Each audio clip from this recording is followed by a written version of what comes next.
অনেক দিন ধরে আমার গোলাপ গাছের যত্ন করি না, তেমন একটা খাবারও দেই না। গাছের কি অবস্থা, যে পাতাগুলো পোকামাকড়ে সব নষ্ট করে ফেলেছে। কীটনাশক ব্যবহার করতে হবে। আমার ছাদ বাগানে অনেক গোলাপ ফুল গাছ আছে, অনেক জাতের। দেখেন কত সুন্দর জোপালো গাছ হয়েছে। আমি গাছ বাড়তে দেই না, যখন এমন ফুল ফোটে কুড়িগুলো শুকিয়ে যায় তখন আমি এরকম করে কেটে ফেলে দিই। তাহলে গাছটা অনেক জোপালো হয়, নতুন কুশি বের হলে আবার নতুন কুড়ি চলে আসে, তখন গাছের শেপটা অনেক সুন্দর হয়।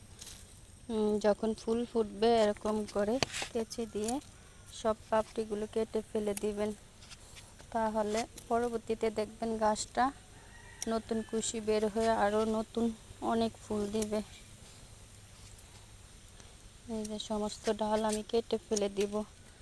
আমি গাছ তেমন একটা বড় করতে দেই না, কারণ ছাদের গাছ অতিরিক্ত বড় হলে পড়ে যাওয়ার সম্ভাবনা আছে।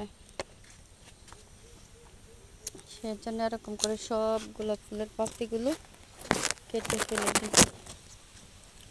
যে কোনো ফুল গাছ করে ফেলেছে।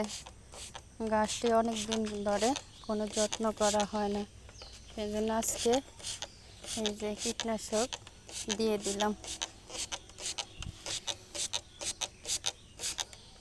এই যে প্রত্যেকটা গাছে করে ওষুধটা স্প্রে করে দিব।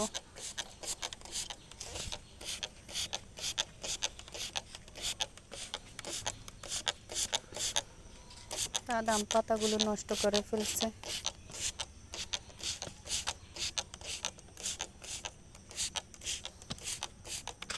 গোলাপ ফুল গাছে 15 দিন পর পর যে কোনো খাবার দিতে পারেন।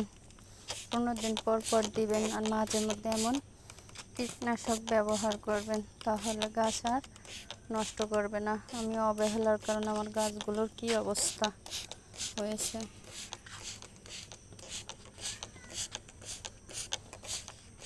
যে এখন আর কোনো পোকা থাকবে না গাছে, আর পাতাগুলোও নষ্ট করতে পারবে না।